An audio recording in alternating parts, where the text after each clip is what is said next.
Hello, everybody. It's hi, howdy, hey, everybody. It's Random Tree here, back at it again with the Snicker of Magic by Natalie Lloyd. We're on chapter 21, so let's get to it. Mama marked out the scene she wanted on the gallery wall: the blue sky, the silver river, some of the buildings on Main Street, the fields, and the forest. I hoped as soon as Mama started painting she'd remember how much she used to like it. I thought it all looked splendidly. But the more beautiful the gallery became, the more frustrated Mama looked. She just painted a cluster of river rocks. When she stepped back, crossed her arms, and squinted her eyes, "It's all wrong." "It's all going to come together," I assured her. "Take all the time you need." And then more quietly, just so she'd hear me, I said, "Maybe it would be better if you didn't have so many people watching you work." Since the gallery painting was the most newsworthy thing to happen in Midnight Gulch in years, I wasn't surprised to see townspeople wandering by all day long. Elvis Phillips serenaded us for a time. Day Grayson brought us sandwiches from Ponder's Pie Shop. He brought one for Cleo, too, but I told him she was busy back at the apartment. Dave frowned and gave the sandwich to Biscuit instead. "That's not it," Mama sighed. "And anyhow, it's everybody's gallery. I like them being part of it. It's me that's the problem. My work's not good anymore." When I'd suggested Mama could paint the gallery, I thought it'd be great for her, but I could see how I was wrong. Mama was so frustrated by her own lack of inspiration that she was eager to quit, and therefore even more eager to bolt. I could see it in her eyes. I watched folks come and go from Abigail Honeycutt's bench. Jonah parked beside me, scanned the paper for do-goods. Booney sat on my other side, strumming his banjo. "Wonder where Florentine is?" I asked Jonah. "Probably trying to find a place to put her burdens down," Jonah said. "That's where I hope she is." "Me too," I said, as I flicked the locket around my neck. I pulled my legs up pencil style on the bench, then slid my blue book out of my back pocket. I needed to concentrate on Isabel Thistle's curse. "Foolish heart, who fought and failed, where talent bloomed, your greed prevailed, cursed to toil till labor worn. You'll spin up ashes, you'll harvest thorns. Now pack your dreams, make haste, take flight, you're cursed to wander through the night. Till chords align and all's made right, where sweet amends are made and spoken. Shadows dance, the curse is broken." "What's that noise?" Booney stopped playing. "Y'all hear it?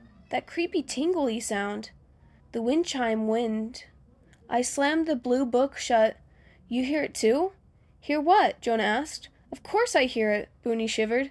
"It's weird." "Plumb weird," I agreed. "I think it's a snicker of magic."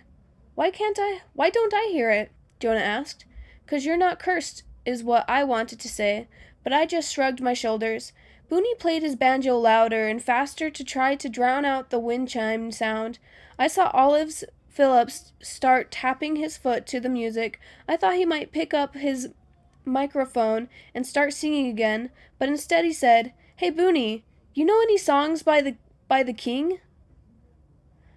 "I know a few," Booney smiled. "I've never tried to pluck them out on a banjo." Elvis nodded so sadly that it got to Booney. So Booney said there was a first time for everything, and he shrugged and gave it a whirl. Elvis Phillips sang along till he was red-faced. "I got a request, too," said Day Grayson, who was busy refilling Mama's paint trays. "Could you play Foggy Mountain Breakdown?" Sure, Booney flashed his eyebrows at me while he turned. He whispered, Cleo and Day used to play bluegrass together, back when they were young and in love. She never tell you that? Jonah put down the paper. Day and Cleo? No way, I whispered. Way, Booney nodded and spun back around. Foggy Mountain Breakdown wasn't the sort of song he could play standing still. The music spun him around a few more times before he was done. Now I have a request, drawled somebody behind us. All three of us looked behind in time to see Rosie Walker shuffling towards the bench, her cowboy boots scraping across the sidewalk. As soon as Rosie sat down, Biscuit crawled out from under the bench and jumped up in Rosie's lap. Biscuit gave Rosie a big, sloppy kiss on the cheek. Rosie chuckled. I do love this darlin' dog. Booney looked shell-shocked. His face went pale. Pukish pale. The kind of pale I get when somebody mentions the duel. Ramblin' Rose McGee? He whispered. Once upon a time I was, Rosie said with a nod. And you must be Booney Taylor. I've heard good things about you. I'm Booney Harness, actually. Booney held his banjo steady right over his heart. He looked down at the strings like they might tell him the words he needed to say. I'm such a big fan of yours. You've really heard of me? Yes, sir, Rosie nodded. Now you better play me a tune so I can tell if I heard right. My favorite song is an old mountain tune. Fair and Tender Ladies. You know it? Yes, ma'am, Booney said. He took a deep breath and tightened the banjo pegs, looking for the right note to start on. Booney played the song so gently, strumming across the strings as softly as the summer wind rolls over the river. It seemed like that banjo was made for that song. Then he sang out the words. Booney didn't get red-faced when he sang, like Elvis Phillips did. Instead, he closed his eyes and let the lyrics roll out peaceful and easy. I was spellbound. If Booney's music painted pictures, that song was a sunset. The painting party all took a break to hear Booney sing. I saw a tear sparkle down my mama's face, even from all the way across the street. Day Grayson took his hat off his head and held it over his heart. Something was happening in my heart, too. At first I thought I was getting sentimental on account of Booney's sweet music, but then the little circle of warmth I felt heated into an almost burn, and then the almost burn scorched its way into an almost sort of deep fry. And then I realized the heat wasn't coming from inside my heart, but right over the tip of it. Stone Weatherly's locket was burning red-hot against my skin. I gasped as I yanked the locket off my neck and flung it into the sidewalk. Booney was playing so loud, and people were so lost in his music that nobody noticed that I'd done what I'd done. Nobody expected Jonah, Flea. Jonah raised his eyebrows. What's your... But he never finished his sentence. As Jonah gasped softly, I knew he was looking at exactly the same thing as me. The air around the necklace rippling in time to Booney's music, and as Booney strummed his last note, the air around the locket shimmered one final time, and then stillness.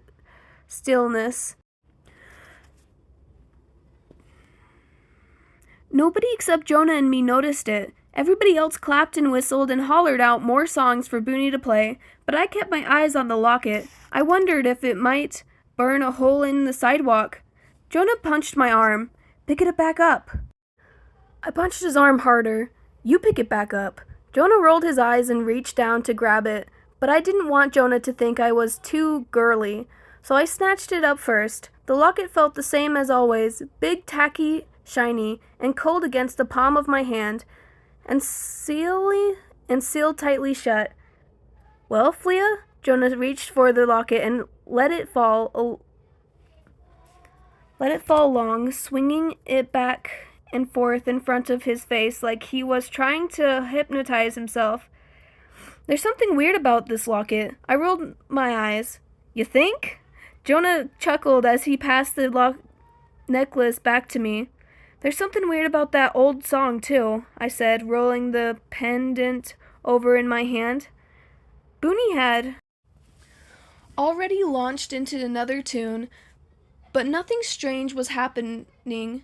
The locket didn't scorch my fingertips, the air didn't tremble, but as Booney's tune played louder, the wind chime rolled down the street. It blew through the trees, rattling the maple leaves. Then it blew down around us both and pricked against the back of my neck, and I remember something. Fair and Tender Ladies was the Threadbare's favorite song. Remember when Rosie told us that? At your mom's shop? Must be one heck of a snicker of magic in that locket. Too bad we don't just open the dumb thing and look, Jonah said as he tried to pry open the locket, but it remained sealed shut, tight-lipped. That locket's keeping a good secret, I said to Jonah. I can feel it.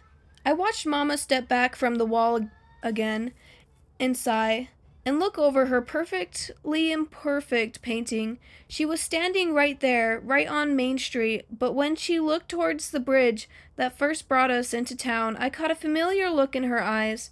A wandering look. I had to figure out a way to break the Witherly's curse. I knew it, or we might all be wandering forever.